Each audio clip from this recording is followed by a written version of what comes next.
अस्सलाम वालेकुम। मेरा नाम राहिल आमिर है और मैस्की एंड फैमिली ट्रेडिंग कंपनी में एज अ फील्ड असिस्टेंट काम कर रहा हूँ। आज की इस वीडियो का मकसद ये है कि मैं आप तमाम किसान भाइयों को ये बता सकूँ कि भाई एक फ़ायदा मंद स्कीम जो कि गवर्नमेंट की तरफ से आई है उसमें अप्लाई कैसे करना है, जिसमें हुकूमत पंजाब ने किसान भाइयों के लिए हाईटेक मैकेनाइजेशन स्कीम का आगाज़ किया है, जिसके तहत आपको 3 करोड़ रुपए तक के बिला सूद कर्जे फराहम किए जा रहे हैं। ये स्कीम खास तौर पर उन किसान भाई और सर्विस प्रोवाइडर्स के लिए है जो जदीद ज़री मशीनरी के ज़रिए अपनी पैदावार में इजाफा करना चाहते हैं। हमारी कंपनी मैस्की and family trading company Kubota Japan की वाहिद मजाज डीलरशिप है जो पाकिस्तान में कुबूटा की जदीद मशीनरी फ्राहम कर रही है। हमारी ये कोशिश होती है कि भाई हर किसान भाई तक मशीनरी इस्तेमाल से जदीद मशीनरी के इस्तेमाल से अपनी फसल और उनकी मेहनत और अपने वक्त का बेहतरीन फ़ायदा हासिल कर सके।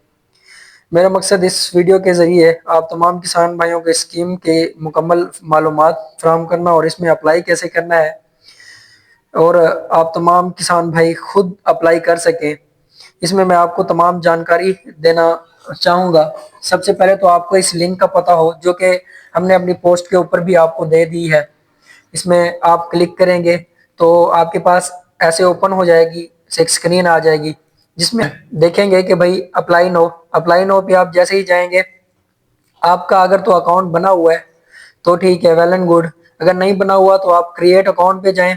क्रिएट अकाउंट पे जैसे जाएंगे, यहाँ पर सबसे पहले आपने देखा है कि भाई आप एज ए फार्मर अप्लाई कर रहे हैं, as a service provider apply कर रहे हैं, एज ए फर्म या कंपनी अप्लाई कर रहे हैं, तो वो आपने सिलेक्ट करना है।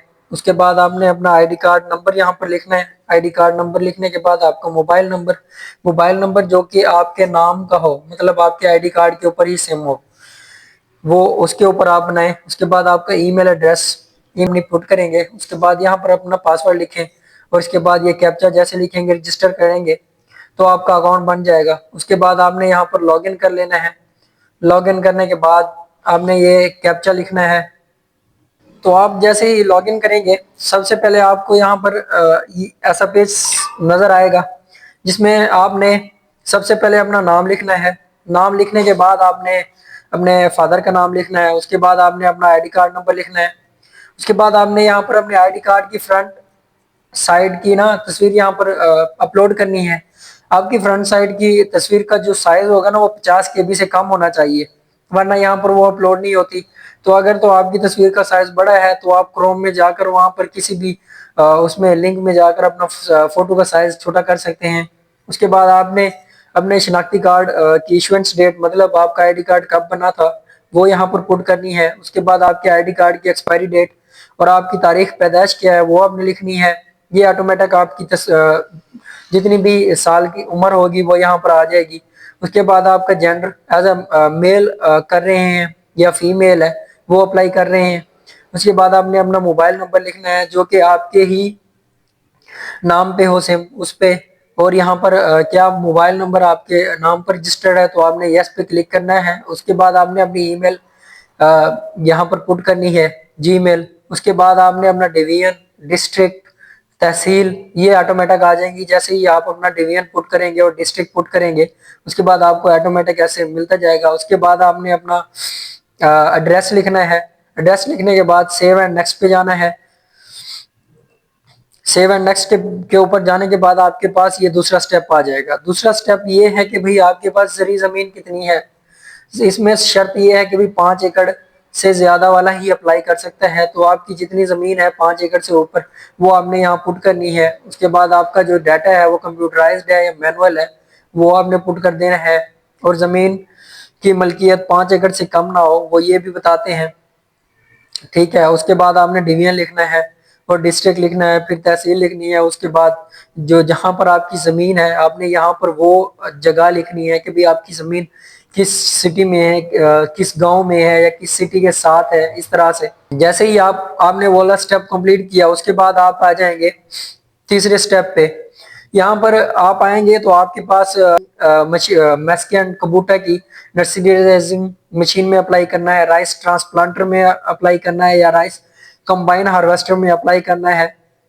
तो अगर आपने nursery rice transplanter with nursery raising machine apply यहाँ पर सिलेक्ट करते हैं, उसके बाद आपने यहाँ पर मैस्की एंड फैमिली कबूटा जापान की एक वाहिद जो कंपनी है, जो कि जापान की डीलरशिप है इसके पास। और ये जैसे ही आपने मैस्की एंड फैमिली को सिलेक्ट करेंगे तो ये कुबूटा जापान की कंपनी आ जाती है।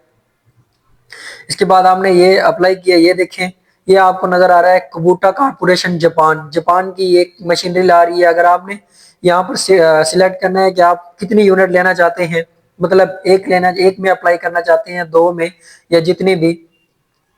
अब यहाँ पर मैंने एक सिलेक्ट कर दिया। जैसे एक तो rice transplanter with nursery raising machine apply कर लिया है। अगर आपको हार्वेस्टर के लिए अप्लाई करना है तो यहाँ पर आप ऐड मोर पे आ जाएंगे। यहाँ पर सेम एज इट इज आपने यहाँ पर राइस कंबाइन हार्वेस्टर में चले जाना है। इसके बाद मैस्की एंड फैमिली ट्रेडिंग कंपनी में। उसके बाद आपने यहाँ देखना है प्रो 588। इस तरह से ये देखें कुबूटा कारपोरेशन जापान। उसके बाद आपने ये एक यूनिट, ये सब प्रोसेस करने के बाद आपने सेव एंड नेक्स्ट पे जाना है। उसके बाद आप फोर्थ स्टेप पे आ जाएंगे, जहां पर आपसे पूछा जाता है कि भाई आपकी सिक्योरिटी के किस क्या है, आप किस बिना पर अप्लाई कर रहे हैं, मतलब आप एग्री लैंड पे अप्लाई कर रहे हैं या कमर्शियल प्रॉपर्टी है या रेजिडेंट प्रॉपर्टी है, जो भी है आपके पास उस पर आपने सेलेक्ट कर लेना है। और उसकी मालकियत कितनी है, मतलब मार्केट वैल्यू, मार्केट के अंदर उसकी कितनी है वैल्यू। उसके बाद उसकी सारी तफसील लिखनी है, जो आपने यहाँ पर सिलेक्ट की है, एग्री लैंड है या जो भी, उसकी सारी तफसील यहाँ पर लिख के उसके बाद आपने ये सेव एंड नेक्स्ट करना है। उसके बाद आपका आ जाएगा पांचवा स्टेप। पांचवा स्टेप में ये है कि भाई ये हमारे कानून भी कहता है कि अगर कोई भी लेन देन हो या किसी भी तरह का आपका लेन देन हो रहा हो तो उसमें दो गवाह लाजमी का होना लाजमी है।